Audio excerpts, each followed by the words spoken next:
Hi, gang, it's Adam. And Patrick. Coming up on today's episode, we share our spoiler-free review of Walt Disney Animation's latest, lavish cinematic musical, Encanto. As always, we cover the latest Disney news and close out the show with some quick D. All that and more on today's episode of Gaze Do the D. To all who come to this happy place, welcome.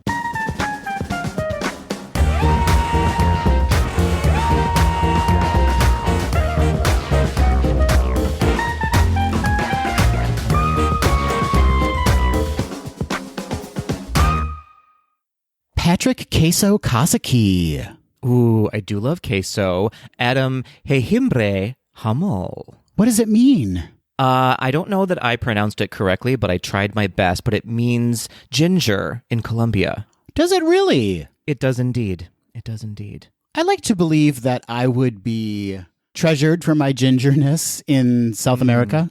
Yes, because white men need to be idolized in South America, for sure. Isn't that the way it's always been? Well, yes, problematically, all over the world, in fact, and it's time to end that. We've learned a lot at the top of this episode already. Well, you seem to have learned nothing in the past few years. Just my gingerness, though? Can't that be something that people would like? If that's what you need, Adam, then that's what you shall have. I need it. I need my gingerness to be appreciated. It's yours. It's all yours. I give that to you. Thank you so much, Patrick. We've entered a brand new month. It is the month of December. It is the month of December. I feel like we've recorded already. Tweedles out there, we're a mess right now here at Gaze to the T headquarters. We have about 37 episodes floating in the air, and they've all been recorded in the past 3 weeks. So I don't really... Is it December? I can't be sure. I can't be sure of it. Checking. Verified. It is, in fact, December. Fantastic. Happy December, everybody. We've already reached the end of 2021. How is this possible? I don't know. It is a little frightening. I feel like that the older that we get, the quicker time moves, I think. It's very true. You hear that, children of the world, year after year as you're growing up, and you don't believe it. You think time moves slowly, but no, in fact, time moves quite quickly. Yes, father and mother time are scooting us along in our aging process here, and time just falls from underneath our feet. They're ravaging our bodies. They're pushing along the inevitable. That's what's happening. And it's okay. It's beautiful. Holidays in the month of December, Patrick, so many holidays. Hanukkah's just wrapping up. It really is. I feel like many of the major holidays fall in December. There's so many to keep track of. So it's just a celebratory month and time of year. So whatever you celebrate, we celebrate. We do indeed. I celebrate you, Adam. And I celebrate you, Patrick. And I also celebrate Nicole. Who is Nicole, Patrick? Who is Nicole? Nicole, thank you so much for asking, is the newest family member of our Patreon family. Welcome to the Patreon family, Nicole. Nicole, thank you so much for being a part of our family. And Tweedles out there, for those of you who don't know, Nicole is just the newest member of our Patreon family. There is, in fact, a Patreon page. If you head on over to gazetothed.com, click on the donate button, where for as little as $1 reoccurring a month, you too can join the ranks, the reindeer of our Patreon family. That's right. So jingle your bells and head on over to the website and check it all out. Learn about all of the features, functions, and fun that you can have when you become a Patreon family member. So much fun. Extra episodes, giveaways. It's all for you. It's really just those two things. And the knowledge that you are supporting Gaze Do the D's functionality. You'll feel it in your heart. You may think it's a heart condition, but no, it's actually the joy of knowing that you're supporting content creation. And really, when it comes right down to it, Patrick, isn't that what we're doing? We are creating content. We are creating content. We don't know what sort of the adverbs that follow that are, but it is content, in fact. True. Very, very true. So thank you again, Nicole. We appreciate it. Thank you to all of our patrons. Patrick, moving on, we had some feedback from two episodes. We do indeed have feedback from 2 episodes. You know, people over the holidays sort of lag behind on episodes, and that is just fine with us. So some of you are catching up to old episodes and are responding now to them. And as an example, if you'll recall, Tweedles, 2 episodes ago, we chatted with our friend Chris from Wishful Thinking about the current normal at Walt Disney World Resort. And Drew, who you can find on Instagram at LeisureMouse and at leisuremouse.com. Wrote in to say, great episode, fellas. Just back from my first trip since the pandemic. Chris is spot on that the crowds are definitely back. I found Genie and Genie Plus super helpful, albeit a bit confusing. We used it for most park days, but don't think you really need it for Animal Kingdom. We also used individual Lightning Lane to access the hotspots. One interesting fact, we purchased Lightning Lane for Rise of the Resistance, but didn't end up using it. Disney automatically recognized that we hadn't used it when the park closed and refunded our money automatically. Even with all the features, though, a busy park is a busy park. We missed out on several attractions at Magic Kingdom because we didn't want to wait in line and couldn't access through Genie Plus. Luckily, we also had tickets to Very Merriest event, so didn't stress out about it too much. All this to say, planning is still important, and Chris is a lifesaver. Thanks for introducing us. Heart emoji. Ooh, love that heart emoji. Thank you for letting us know what's going on in the parks from a Tweedle's perspective. Chris is magical, but we do want people on the ground, boots on the ground, really reporting back to us on how things look in the park. So thank you, Drew. Tweedle Army, gather, report back. You're our spies in the parks. Moving on, we also had feedback from our most recent Questions and Peter Pantsers episode. Several of you actually responded to Jeff's question about wedding ideas with Disney touches. Specifically, Matt from Instagram at matt.t.b.r says, ooh, for the at Disney Parks teacher, my husband and I also wanted some subtle Disney touches for our not Disney wedding. So we had our groomsmaids wear some of the official Disney princess bridesmaid gowns. Ooh. And then we wore the groom Mickey ears into our reception. Subtle Disney nods in your wardrobe might be a fun way to go. Excellent advice, Matt. Do you think they make the Disney princess bridesmaid gowns in my size? I'm sure that they do. I have some holiday events coming up, and I'd like to make a splash. A splash in an Ariel wedding gown, maybe? Wouldn't I look fetching, Patrick? I think you would. And those poofs really hide any extra food we might be snacking on during the holidays. I'm looking at myself in the mirror when I say that. I need that as well, Patrick. I need to hide some things, but also maybe hide some food in those poofs for later. That's right. Hide some things and accentuate those shoulders, you know? That is a hot tip, folks. We also received a DM from Kevin who passed along some photos, some lovely photos from his wedding that we forwarded on to Jeff. Kevin and his husband used hidden Mickeys as clever touches on their cake and on their champagne flutes. That's a very tricky way to sneak in some Disney to your wedding. I love that. I love that idea. Kevin also sent us some pictures of hidden Mickeys on them as well. And thank you for... Just kidding. He did not do that. It was very appropriate and beautiful at the same time. But get those moles checked because they looked irregular. Oh my. Way to add some education and some health tips to the podcast, Adam. I don't want to say I'm a health influencer, Patrick, but I'm known in some circles as a health influencer. I want to know where those circles are and are they all still alive? Are they all still with us? I didn't say a good health influencer, okay? Well, thank you, Tweedles, for reaching out to us. We love hearing your feedback and we love sharing it along with our other Tweedles. Moving along, Adam, speaking of sharing along information, I think it's time for This Week in Disney History. It is most definitely time. The clock has struck This Week in Disney History. The clock has struck 10:21 a.m. and that always, as we all know, is time to talk about This Week in Disney History. Let's start it with our most recent event. 37 years ago, on December 6th, 1984, Disney released its first video under their new brand, Walt Disney Classics. Adam, do you have a guess what that first video might have been? An absolute guess, but I'm going to say Lady and the Tramp for some reason. You know what? That's a really good guess, actually. It's not that one. It was actually Robin Hood. Robin Hood was the very first one. You know, now that you say that, it does sound very, very familiar. Yes, Robin Hood. Yeah, indeed. So executives were actually nervous that releasing their movies on VHS would stop people from seeing a re-release of a Disney animated movie in theaters, which was, as we all know, common practice back in the day. So they released Robin Hood, which was not necessarily a fan favorite, so they thought it wasn't too much of a risk, and it was sold in stores for, wait for it, $79.95 for a VHS.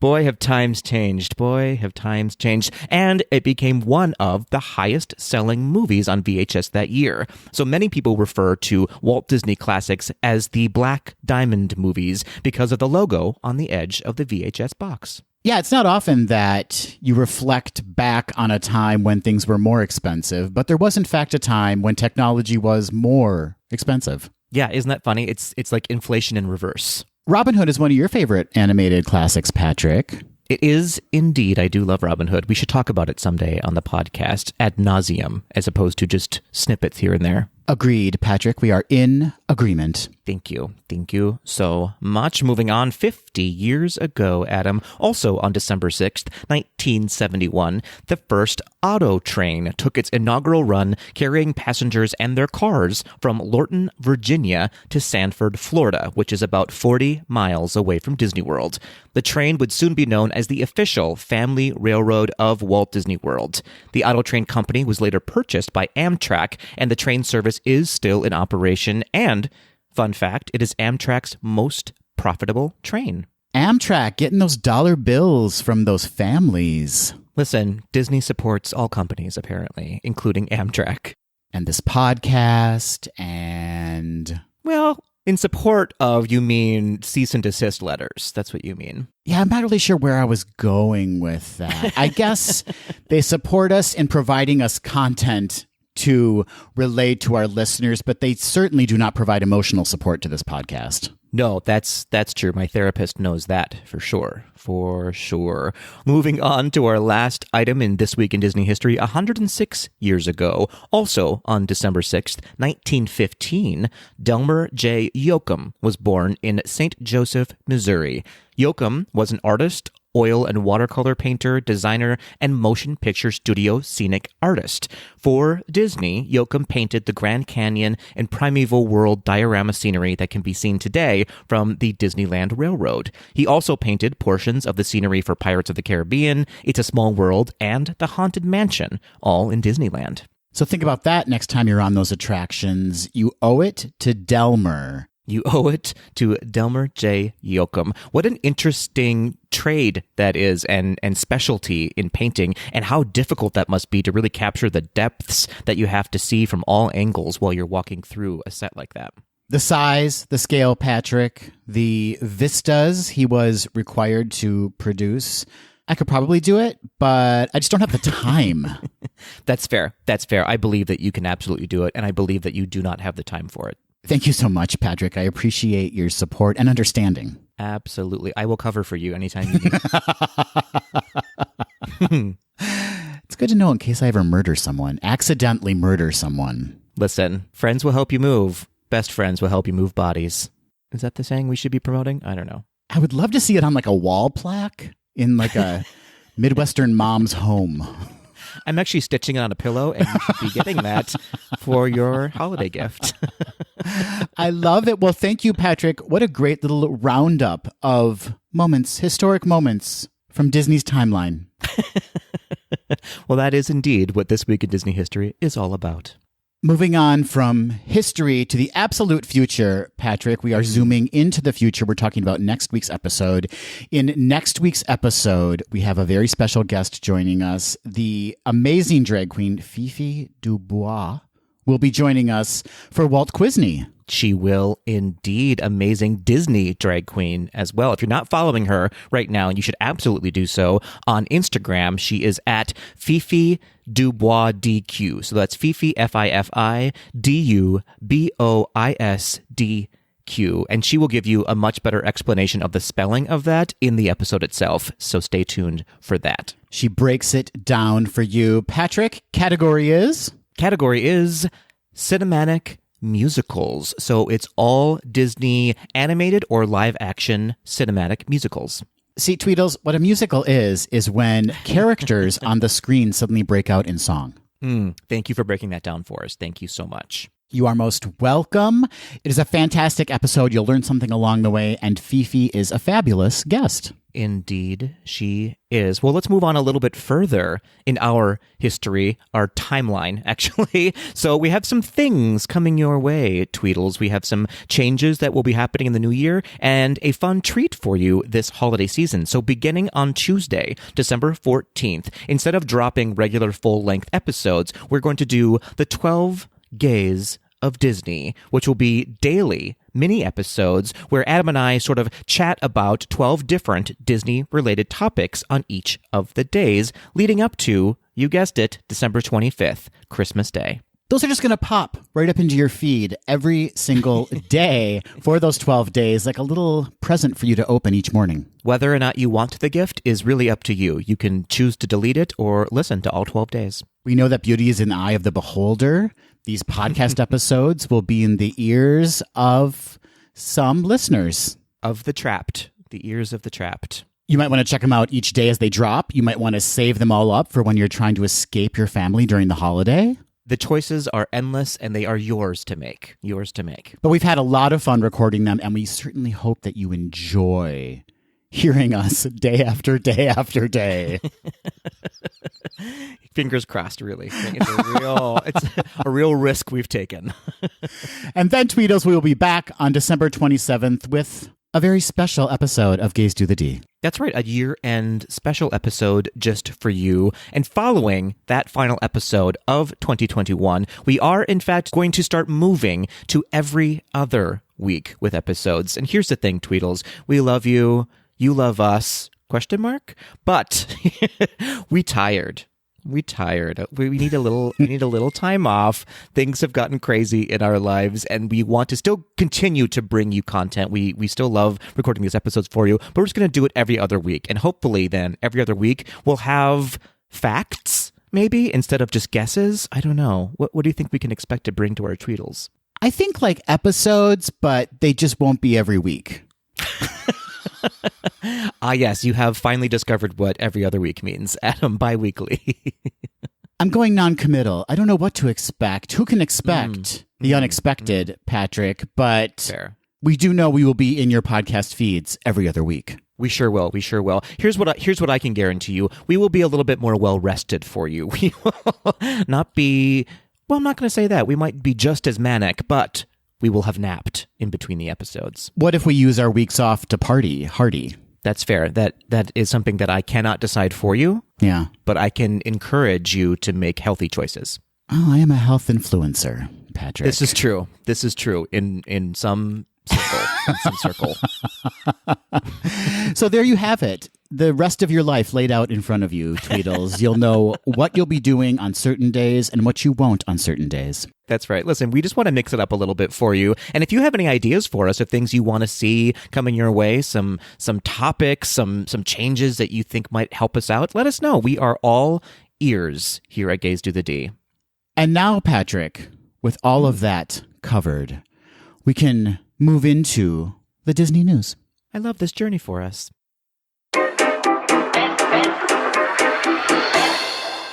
Last week, Disneyland Resort announced 2 fan-favorite limited-time festivals that will be returning next year at Disney California Adventure. The Lunar New Year celebration will take place from January 21st through February 13th, 2022, and the Disney California Adventure Food and Wine Festival will run from March 4th through April 26th, 2022. Lunar New Year at Disney California Adventure Park commemorates traditions of Chinese, Korean, and Vietnamese cultures. The festival is filled with multicultural performances, special activities, culinary delights, beautiful decor, celebratory merchandise, and more. Patrick, pop quiz, 2022 is the year of the what? Mongoose. I appreciate the creativity with that answer, Patrick. Thank you. I don't know that it was so creative as it was just the first animal I came up with. You do love those mongooses. Who doesn't love a mongoose? Is it mongooses? Mongoosei? Who knows? Apparently I don't love them enough. Ooh, mongoose. I like that. Regardless, the answer is wrong. Fair. 2022 is the year of the tiger. Ooh. That means that Tigger, Patrick will join in on the fun along with beloved Disney characters, including Mulan and Mushu, Mickey and Minnie, and the Three Little Pigs, because they still have those costumes from several years ago, all donning festive attire. Of course. Adding to the excitement of Lunar New Year, Raya from Walt Disney Animation Studios' film Raya and the Last Dragon will be appearing for the very first time at Disneyland Resort during the celebration. Guests will be able to see Raya in a setting inspired by her native Kumandra, recreated in the Redwood Creek Challenge Trail. That's pretty cool, Patrick. I think that's going to be beautiful. I really want to see this, actually. The captivating Mulan's Lunar New Year procession will also return. The bright and bold performance hosted by Mulan and her faithful dragon, Mushu, will feature dozens of spirited parade performers as they honor family, friendship, and the potential for a fortune-filled New Year. Live musical entertainment will also be enjoyed at the Paradise Garden Bandstand. The Sip and Savor Pass will also be back. Everything is returning, people. Everything. The Sip and Savor Pass will be back for extra enjoyment as guests taste their way through the 4 Lunar New Year marketplaces, all featuring delicious Asian cuisine. Additionally, there will be special Lunar New Year inspired food and beverage offerings at select dining locations throughout the park. Other cherished Lunar New Year traditions, including the Lucky Wishing Wall and craft activities, will also be featured at the celebration. Moving on, during the Disney California Adventure Food and Wine Festival, guests will get to taste their way through a dozen festival marketplaces that offer an assortment of mouth-watering bites and beverages for every palate. There will also be the option to purchase, you guessed it, a Sip and Savor Pass to enjoy the unique marketplace offerings. Complimentary culinary? Depends on what side of the track you're on, Adam, I think. Complimentary culinary demonstrations with local celebrity and Disney chefs will return for the whole family to enjoy on Saturdays and Sundays during the festival. And for those looking to enhance their festival experience, special signature events will also be available to book and purchase, including the Carthay Circle winemaker receptions and wine, beer, and mixology education and tasting seminars. In addition, there will be live musical performances at the Palisades Stage and Paradise Gardens Bandstand, as well as visits with Chef Goofy and friends and craft activities. For additional details about the upcoming Lunar New Year celebration and Disney California Adventure Food and Wine Festival, visit Disneyland.com. I love this. It's so funny to see how far we've come since just a few years ago, where Disneyland and DCA were adamant about not having alcohol in the parks. And now you can't throw an event without having the "and dranks" asterisk to it. You got to have some sips. You know, Patrick, you got to have some sips when you're taking a stroll and enjoying a festival. You really do. You really do. It's best to be a little tipsy when going to the festivals and listening to episodes of Gays Do the D. And if you do both simultaneously, that's a hangover in the morning, if anything else was. You will be hungover, yes. Disney World is currently casting for the new Finding Nemo musical in Animal Kingdom. Finding Nemo, the Big Blue and Beyond will be replacing Finding Nemo, the musical. The current casting call is, in fact, looking to, find Nemo, as well as a tank full of ensemble members. The casting descriptions read, Nemo, early 20s, plays youthful boy, adorable, endlessly curious, spirited, childlike, and fearless, yet at the same time naive and vulnerable, bright and youthful mix or belt. I feel like that's me, Adam. I feel like it just described me. Youthful? Well, the jig is up. I did turn 40, so I'm not in my early 20s anymore. You may not be considered for the role of Nemo, Patrick. Well, if any of my online profiles have anything to say about it, I am, in fact, in my early 20s. Yes. To check out all of Patrick's stats, visit his MySpace page. It's probably still up there somewhere. Don't look for it, please. I implore you. And the ensemble description reads, musical theater style, strong vocalist and mover with strong storytelling ability. Casting will have an intentionally inclusive BIPOC approach. Finding Nemo, The Big Blue and Beyond will take place in the same time frame as Finding Dory. The show will primarily take place at the Marine Life Institute, and fan favorite songs from Finding Nemo the musical will return with slight alterations. Remixes. Some funky remixes for sure, absolutely. I heard they're getting Deadmau5 to really reimagine some of those hits. That's right. Pitbull is also going to be making some appearances. If you hear a siren, you know it's going to be a remix. A siren and the declaration that he is, in fact, Mr. Worldwide. Two major announcements last week regarding leadership changes within the Walt Disney Company. Ahead of Walt Disney Imagineering's move from Glendale, California to Lake Nona, Florida, Bob Weiss will be stepping down as president of Walt Disney Imagineering and transitioning to the role of Global Imagineering Ambassador, which was once held by Disney legend Marty Sklar. Weiss started at Imagineering in 1980 but left in 1994 to start his own design firm. He returned in 2008 as executive vice president. During his time with Imagineering, Weiss has been involved in a number of big projects, including the development of Shanghai Disney Resort and the expansion of Disney California Adventure. Barbara Bauza, that last name, Patrick, I love that last name. Yowza, Bauza. Barbara Bauza will replace Weiss as president of Walt Disney Imagineering prior to joining Disney in June 2020 as president of business operations, design, and delivery. Bauza was co-managing director of architectural firm Gensler, Los Angeles. It was also announced last week that Susan Arnold, a veteran of consumer products giant Procter & Gamble, as well as the Carlyle Group investment firm, will take the reins as chairman of Walt Disney Company's board of directors, succeeding Bob Iger in the role when he departs on December 31st. The transition will mark the end of an era for Disney, which will not have Iger in a senior operating role for the first time since 1996. In a statement, Iger noted, quote, "Susan is the perfect choice for chairman of the board, and I am confident the company is well positioned for continued success under her guidance and leadership.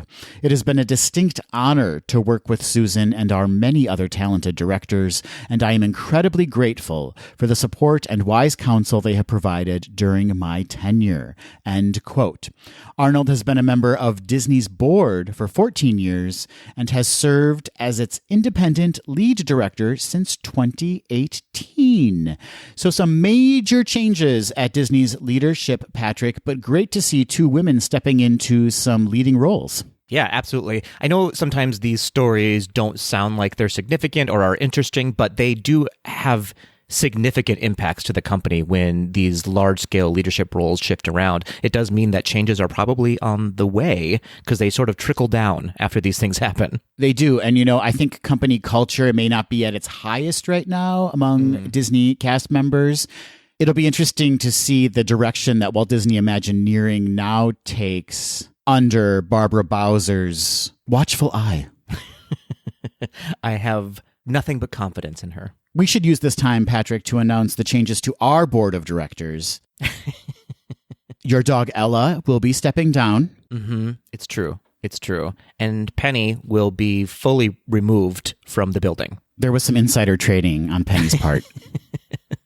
That's right. Your family gained tens of dollars on this insider trading.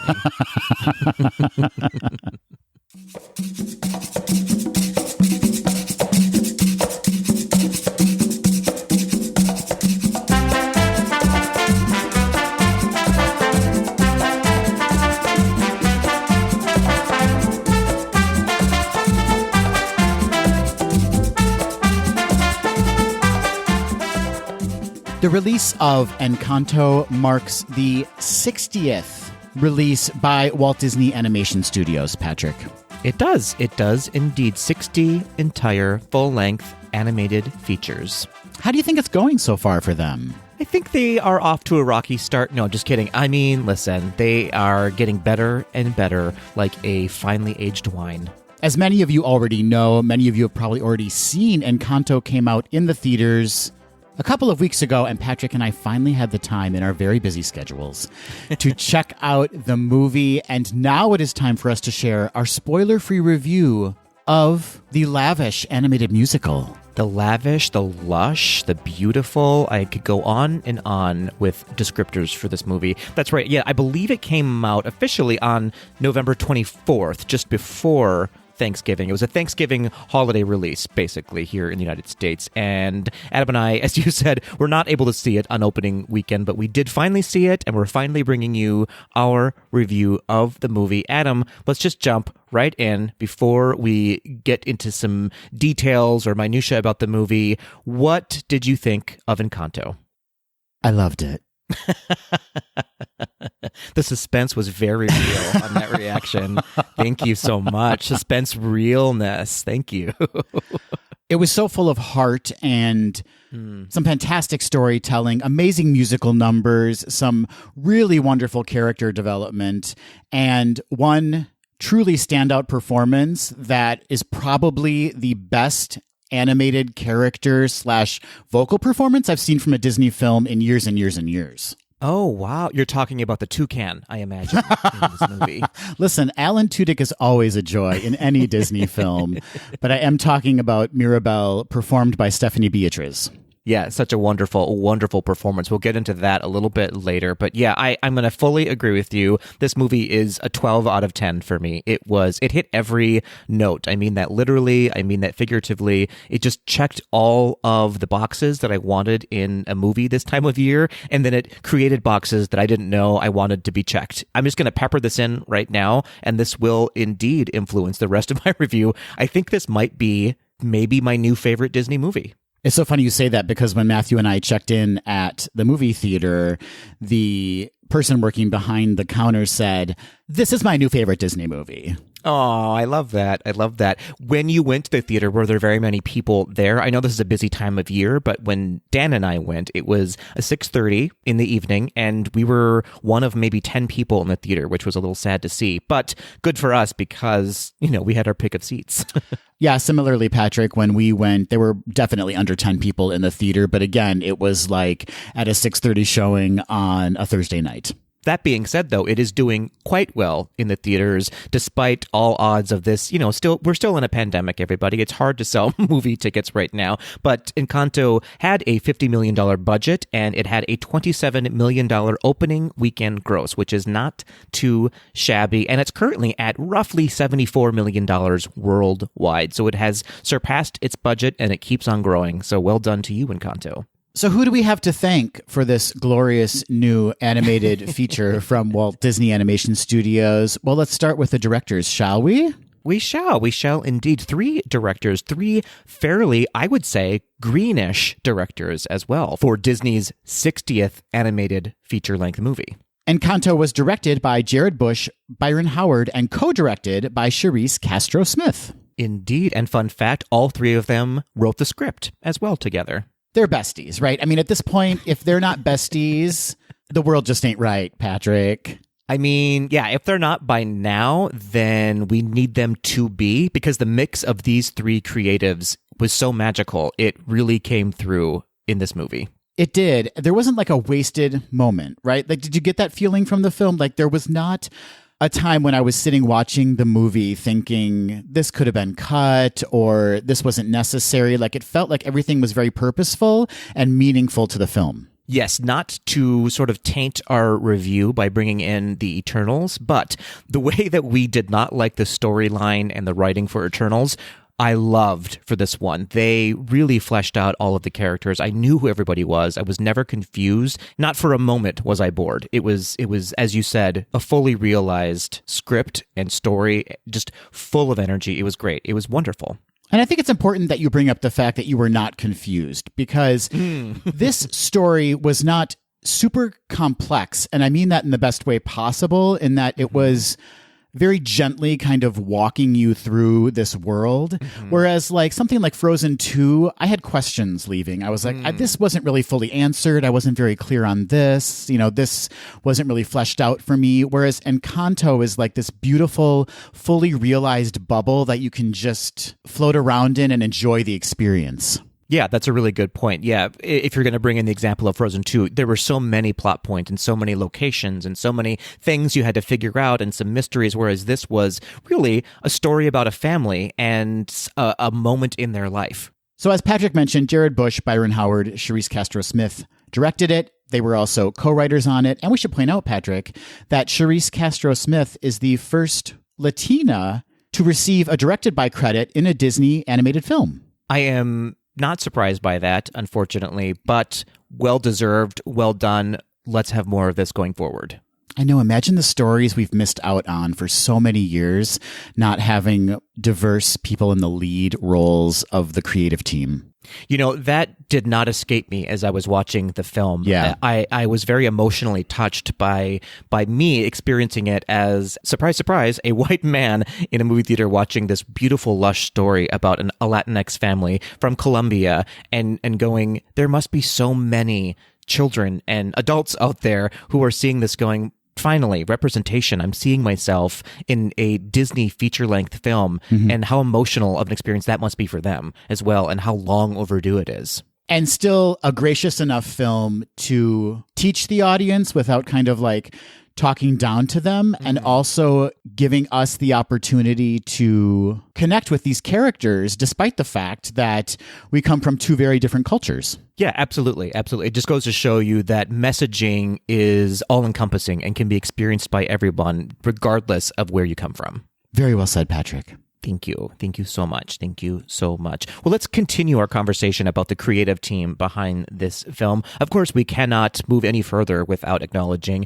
Lin-Manuel Miranda's excellent songwriting skills that were put to great use, in my opinion, in this movie. Every song is perfect. And I can't remember the last time I left a Disney movie feeling so fully inspired by all of the music in the film. You know, there are usually like a standout song, or there's a couple of songs that you leave kind of humming, but every song in this movie, including the instrumental score, are so flavorful, which I know there's like a food element to this film, but that's the way it feels. Like, it just feels like your appetite is fully satiated, leaving just based on the score alone. Yeah, it was a real wonderful mix, and this is no surprise coming from Lin-Manuel Miranda, of Latinx pop music and a hint of Broadway-style music as well, storytelling music as well. And they used some wonderful sort of Latin inspiration in the way that these songs are meant to really tell a story. They weren't just sort of, we have to have a song here, so we'll put something in. They were so intentional and so specific to what was going on in the movie, and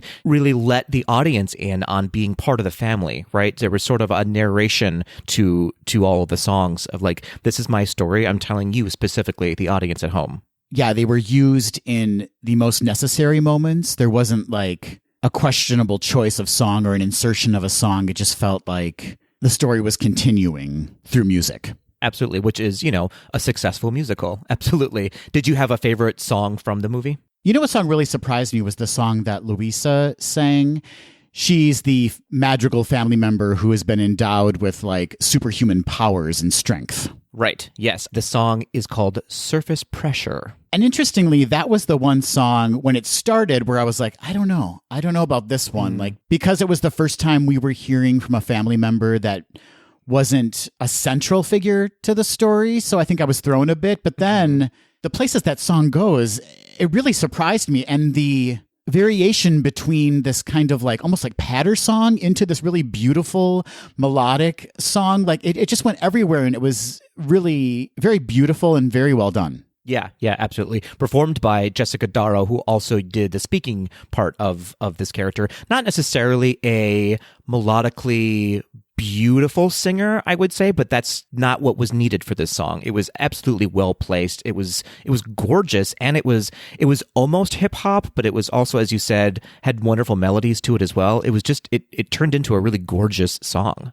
Yeah, but then there's that one section where it kind of veers into a fantasy sequence, and then she really does break free, and she's actually singing, and she has this gorgeous voice. Like, I was not expecting that, and it really blew me away. Yeah, it's a fantastic song, an unexpected song. I would absolutely agree with that.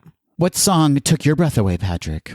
Well, if I'm going to measure it on like what song emotionally hit me, I guess it was the last song in the movie, which was sort of a mix of a couple of different songs. I believe it's called All of You. It was so emotional. I don't want to give away too much, but at the end of it, I was openly just weeping.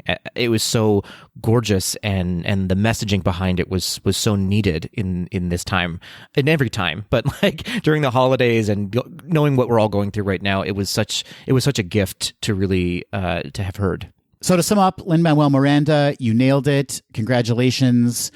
We think there's big things on the horizon for you, kid.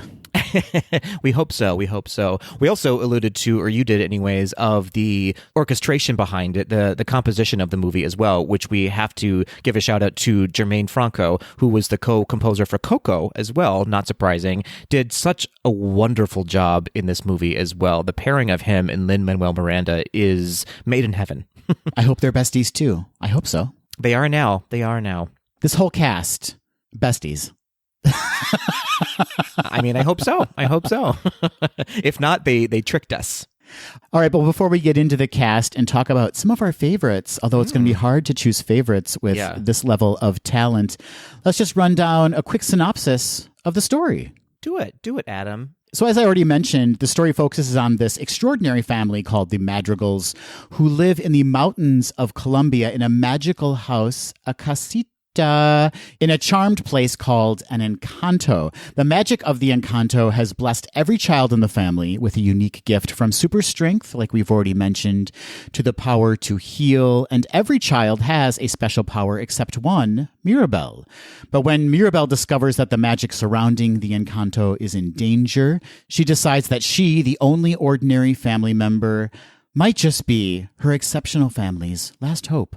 So let's talk about Mirabel, Patrick, because as I've already alluded to, this character was everything for me. I hate that I just said that, but she truly was like such a standout, and the exceptional vocal performance of Stephanie Beatriz is to be celebrated because there is such heart behind this character. And very rarely am I able to watch a character, an animated character in a film, and combine the vocal performer with the animation that I'm seeing. But it was so seamless in Encanto with Mirabel. Like, there was never a question that this is absolutely who she is.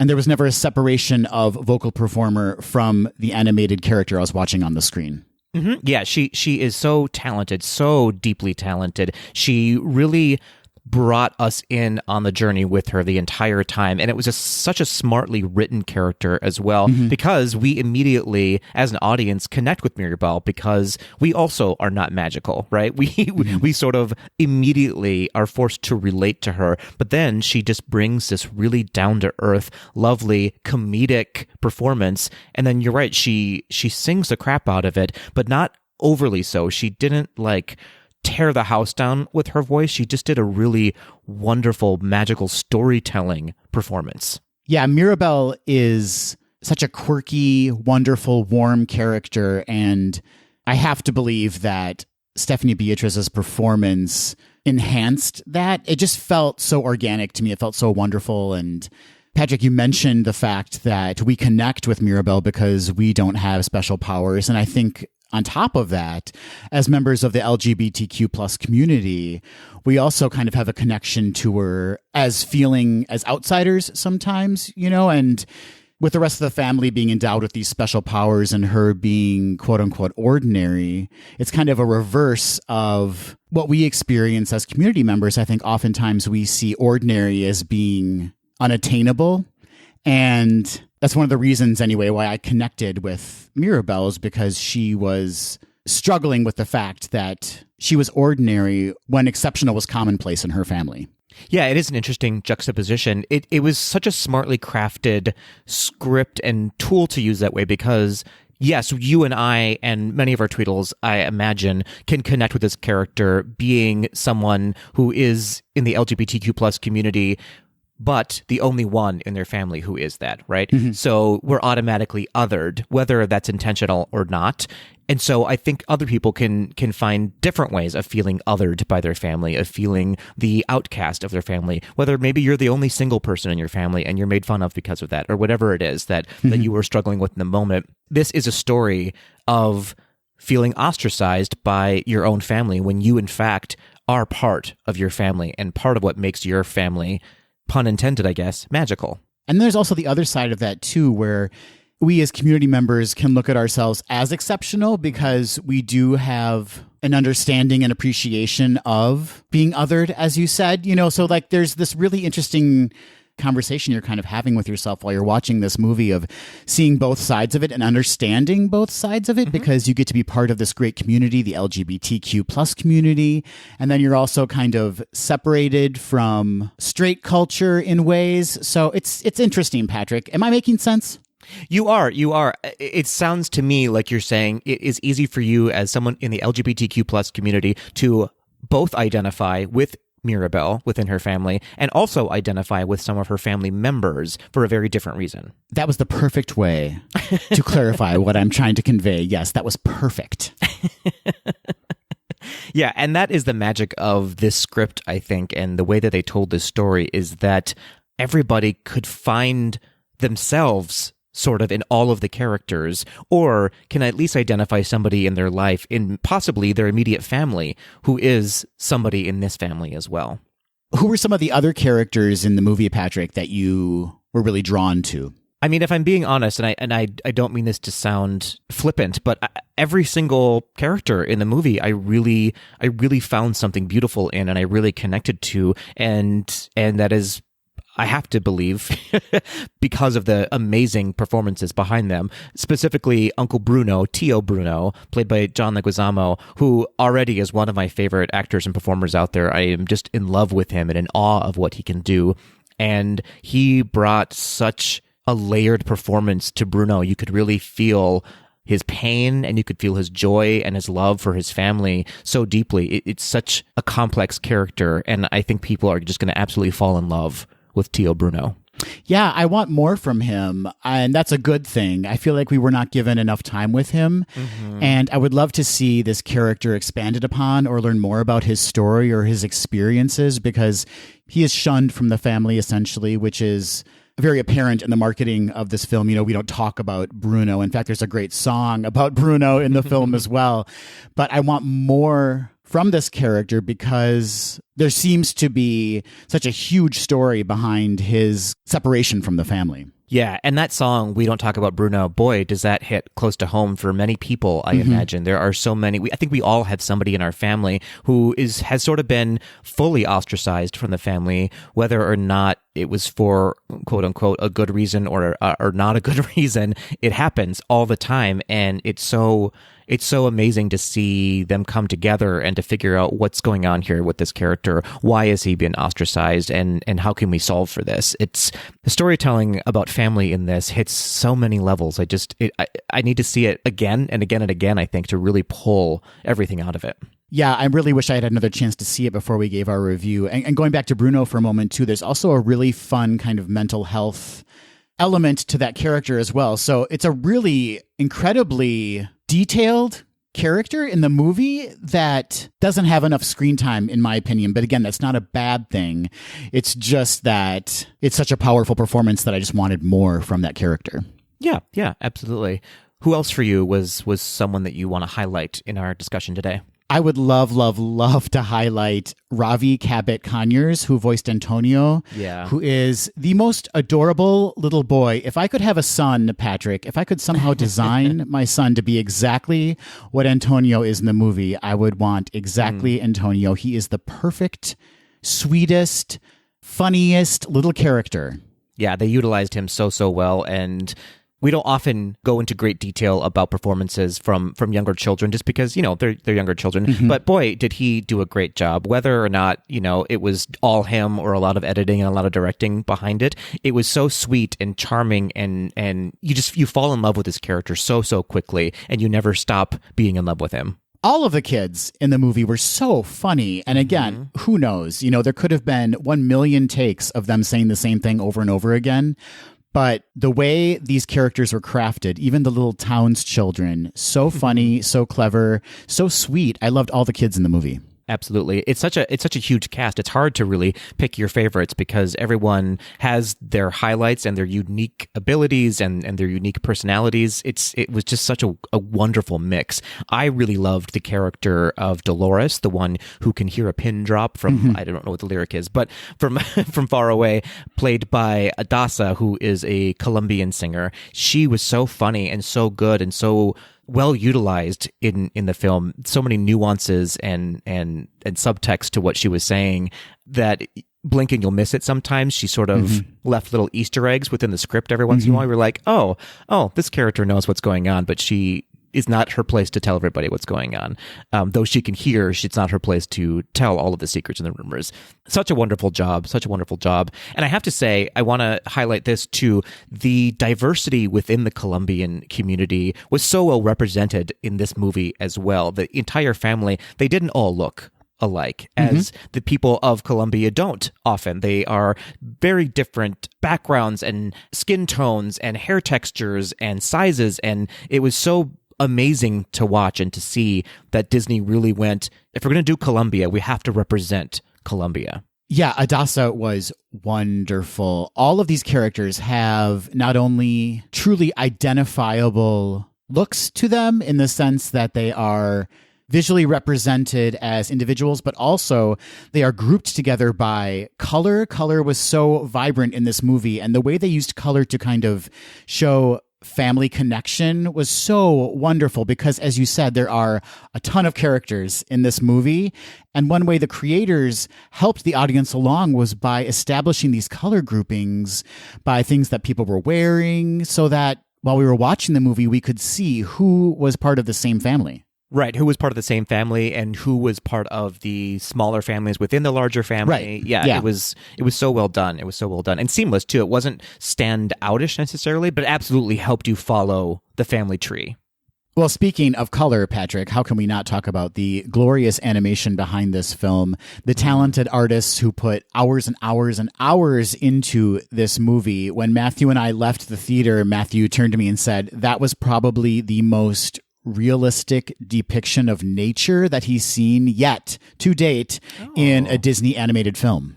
Sure, yeah, I would agree with that. It's absolutely beautiful. It gave me a lot of a mixture of sort of Moana and Coco and Tangled all in one, where the lush colors, the brightness, the nature behind it, and even the animation of the humans themselves, the sort of larger than life eyes that were behind them that express such amazing emotion and sort of the roundness of it all was really beautiful. Yes, they are finding ways to convey realism, but at the same time, it's a very heightened realism, right? So like a lot of the landscapes you're seeing seem very realistic, but then they layer on top of that these kind of more fantastical elements. Not only fantastical because the family has these powers, but just because they want to heighten things just that much more. So the people, as you said, Patrick, I love that. The roundness of the people. You are fully immersed in this world that has this layer of believability behind it because in the background, you're seeing things that you would see in our everyday world. Well, I guess not our everyday world living in the Midwest, but the Colombian, lush, beautiful landscape. Yeah, no, absolutely. Yeah, it's a fun juxtaposition, as you said, of the realness behind the background artistry and then sort of the over-accentuation of the characters themselves. And then added to that are these great musical numbers where they take a moment to kind of pull you out of the world that we're in. And we should mention, Patrick, that this is a very contained movie. A lot of it happens in the casita where the family lives. And then just kind of outside of that in the town, the Encanto that's been formed outside of the casita.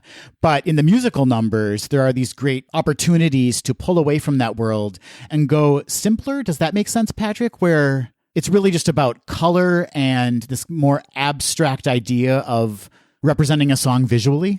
Yeah, sometimes they sort of just pull themselves out of where they are realistically in location and put themselves in sort of this astral plane of color and emotion that is it's really wonderful. They do it a little bit sometimes in Princess and the Frog, and they did it a little bit, not that it was a musical, but in Soul, I'm thinking, where that sort of things were just a little bit like, we're just going to remove the background for a hot second and show you what's happening in my head. It made you pay attention to the songs a little bit more, if that makes sense.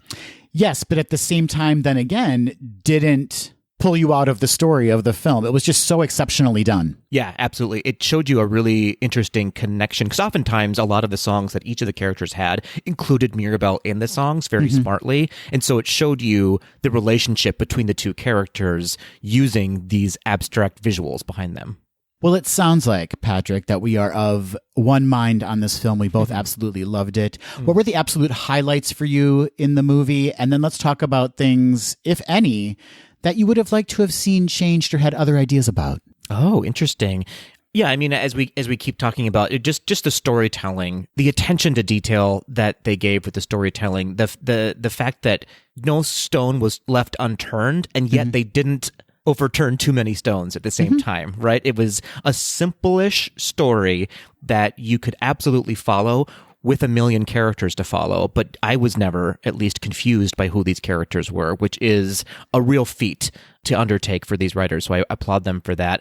Also, just the cultural story and the education that we got from this as well, the use of food that is native to Colombia, the use of these colors, the use of the music itself was so extraordinary. And this year has been such a wonderful year movie-wise for the Latinx community. I'm thinking In the Heights and this movie and West Side Story is coming out. It's a real moment that we need to embrace and keep going with, like keep running with it, because it is bringing us such important storylines and bringing us such important and amazing performers and talent that we have not here in the United States yet tapped. And so I think it's time, and I'm excited to see where we go with it, and I hope it continues. I agree. I totally agree. For me, it comes down to two elements that were really just the standouts in this movie among a movie full of standouts.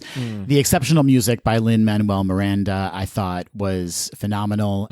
I mean, there were so many song variations, musical variations in the movie. There were toe tappers, and there were songs that would absolutely tug at your heartstrings. So I love the music. Yeah. And then again, I have to throw it back to that character, Mirabel. Without her, without that quirky, wonderful, full-hearted human being we were witnessing on screen, this movie would not be what it is, and that is due in no small part to Stephanie Beatrice's performance, that vocal performance, that beautiful, rich, full of humor and heart performance that she gave. I just love that character. Yeah, amazing. Fun fact, this is the first Disney protagonist, at least female, that I can think of that wears glasses. Well, that's where I had an issue, was that she was wearing glasses. Just kidding. No, it was wonderful. It's another wonderful little detail added to this movie that made her so believable. Yeah, it is such a wonderful, extraordinary character, which is ironic given that she's the only one in her family who doesn't have magic, but her magic is just her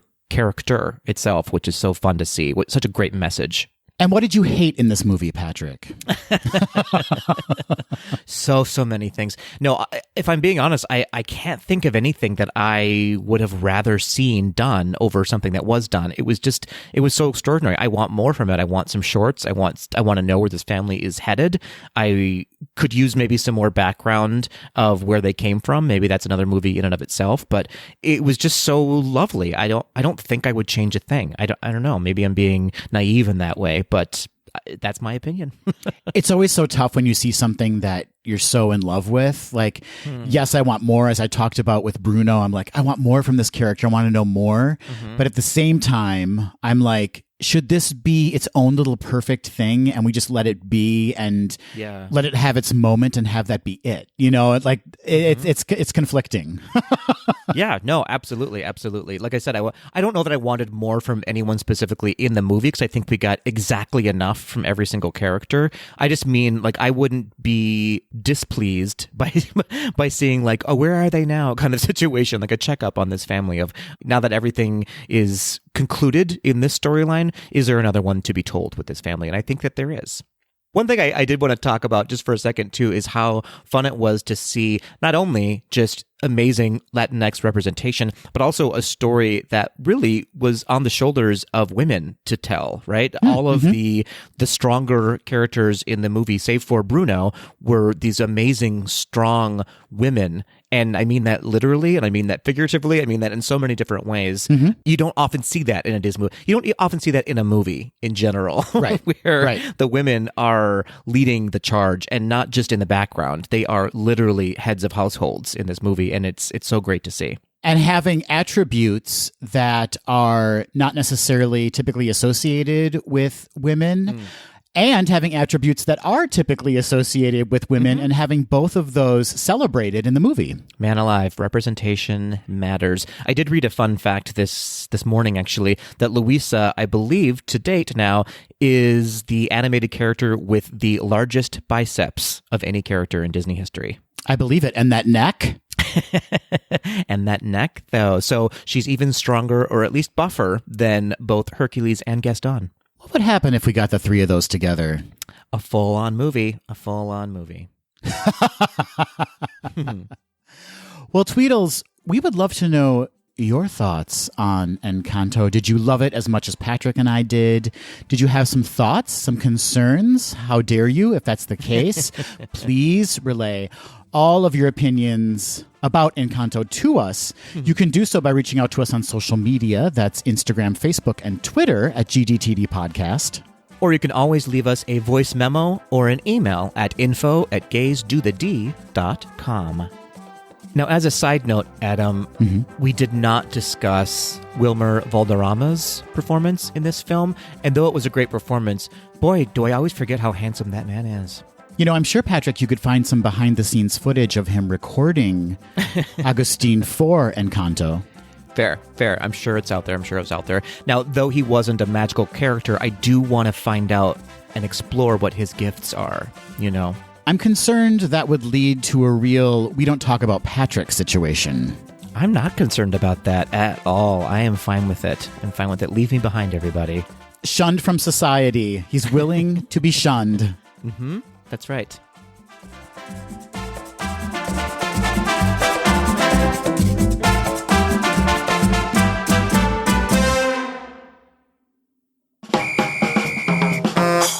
Hey, Adam. Hey, Patrick. We've reached the end of our episode, our Encanto episode. What a wonderful movie. Let's not ruin it. Let's just not do Quick D and leave it with Encanto.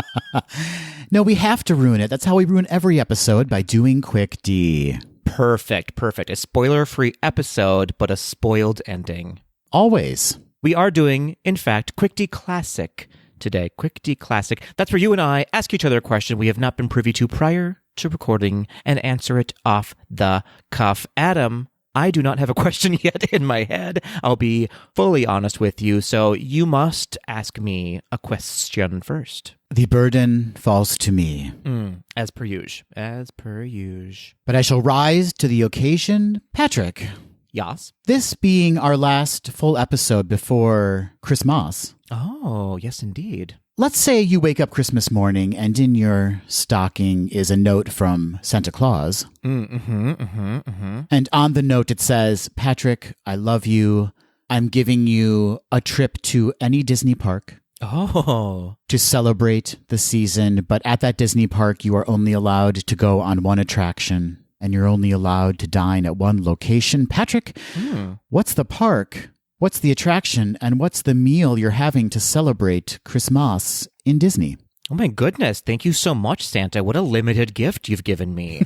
It's like the biggest gift and at the same time, the smallest. I think I really need to go to Shanghai Disney. That's just on my bucket list. I really want to go there. All the Disney parks are really on my bucket list. This is not going to be a funny answer at all because I really don't know anything about the park, and maybe that's what's funny about it. I couldn't tell you a restaurant because I don't know any of the restaurants there. So if it offers popcorn, I'll be there, I guess. And for the ride, is Shanghai the one that has a really fun Pirates of the Caribbean ride? Yeah. I think I would want to go on that. The Pirates of the Caribbean extravaganza situation. I failed to mention, Santa is not covering plane tickets. Well, thank you, Santa. That was rude. That was rude, Santa. It's just the park tickets and the popcorn. Mm-hmm. Got it. Well, popcorn is not cheap in Shanghai ever. I have no idea. No idea. Who can say? I think that's an excellent choice. Thank you. Thank you so very much. Adam, that leaves us with your question. I'm going to relate your question back to the movie we've just seen. Adam, based on our personalities, if you and I were to have a magical trait within the magical family, what would they be? I think we would both love to be part of the magical family. Absolutely. Even just to marry into it, but we are born into it in this instance. And what traits do we have that would be translated into some kind of magical power? Indeed, indeed. I'm going to bestow upon you the power of great speed. Oh, I do wish I had that. I don't currently have it, but I would love that. That way, when you attend Run Disney events, you could just school everyone. You could be at the finish line before the race even began. So the power of cheating at a race. Well, it's not cheating if you have a gift for it, if it's something you were born with. Fair enough. So I guess I'm going to have to go back in time and bestow on Bebe Patrick the gift of speed. I've wasted so many races being as slow as I am. I don't envy your parents during your toddler phase. You'll be a very fast baby. That's true. I was a fast teenager. You know what I mean? Ooh. And what magical gift am I bestowing upon myself? I think I could be most useful in tackling food waste. Oh, it is a global problem. I'll just eat it. I'll take care of it. Oh, got it. Not a scrap unwasted. I got it, everybody. Okay, don't worry about it anymore. If you're unable to finish your plate, I'll take care of it. Put it in an Adam bag. I really should have given myself a much faster metabolism, but no. Instead, I've turned to food and me eating more of it. Well, maybe that's part of the gift, though, that you're able to metabolize great amounts of food so as to tackle this global situation we find ourselves in. And you know what? On top of that, I'm also going to eat plastic. I'm going to process plastic for y'all, too. I love this. You're like Captain Planet, then, for us. It's really just waste in general, okay? Anything you throw away that can't biodegrade, food scraps, I'll eat it all. Well, speaking of waste, hopefully one of the family members is a really good plumber as well. Can't imagine the clogged plastic in that toilet. That's going to be a lot to deal with. Let's end on a poop joke, huh? Absolutely. Absolutely. Happy holidays, everybody.